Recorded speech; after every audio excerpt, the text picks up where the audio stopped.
My name is Rami, and today we're going to be looking at something that could potentially revolutionize the computing industry, the move to advanced RISC machines. For as long as the consumer microprocessor has existed, the x86 architecture has long been the dominant processor architecture for home computers and the enterprise alike. x86 will likely continue to dominate both industries for the foreseeable future as well. However, ARM chips, originally intended for use in low-power mobile devices, are quickly becoming more popular. Processors are classically known as the brain of a computer. They handle providing a computer with the instructions and power a computer needs in order to get work done, handling billions or even trillions of calculations per second. Almost every electronic device that can perform calculations contains one, from calculators to smartwatches, interconnected doorbells to full-scale corporate data centers. But what is ARM? ARM is a reduced instruction set computing architecture developed by ARM Limited and licensed to manufacturers such as Samsung, Qualcomm, MediaTek, and Apple.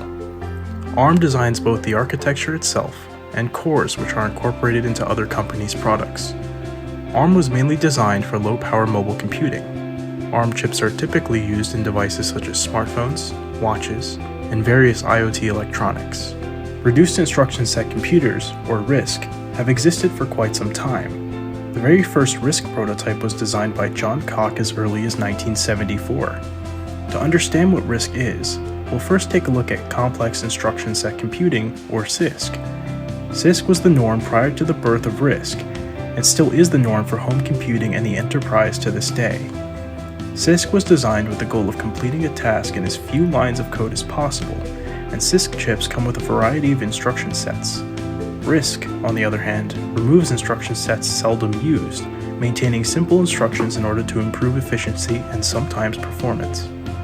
Debates between RISC versus CISC have existed since the inception of RISC and the first consumer processor, and CISC has consistently represented the best choice for home computers and data centers. Regardless, RISC-based processors have lived on. There has always existed an appropriate application for them. Take the original PlayStation, for example.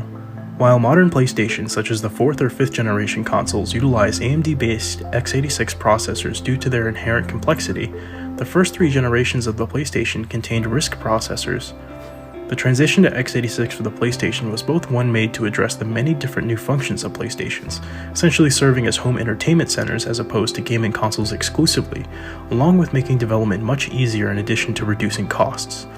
Games are generally developed on x86-based computers, and so porting them between consoles that share the same architecture becomes much easier as opposed to recompiling the code for an entirely different architecture, namely in the case of the PlayStation 3's incredibly complex PowerPC RISC-based cell broadband engine.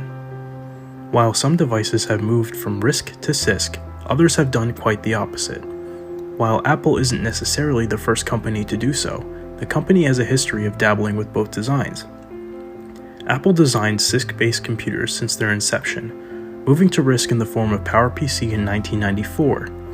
However, in 2005, Apple announced at their Worldwide Developers Conference that they'd be shifting to CISC x86 Intel processors in Mac computers.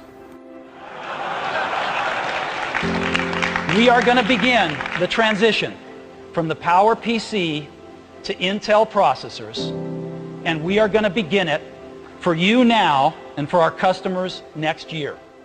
Steve Jobs officially stated that the reasoning behind their transition was performance per watt, or how efficient a chip could be relative to the performance it could deliver. In recent times, however, Apple made the decision to move back to RISC in the form of ARM processors in Mac computers. History doesn't repeat itself, but it certainly rhymes. ARM has matured greatly since its inception to the point where no Intel x86 processor can even remotely compete performance and efficiency-wise with Apple's M1 silicon within the same power budget. Considering power budget and thermal design power is especially critical for mobile devices with limited heat dissipation headroom. With Macs now being ARM-based, apps written for any other Apple device, such as the iPhone or iPad, can run natively, essentially covering the whole ecosystem. Apple's mobile ARM processors have rapidly improved, generation after generation in their products, from the A9 to the A14, and the M1 represents a disruptive change and massive step in the right direction of the computer's future.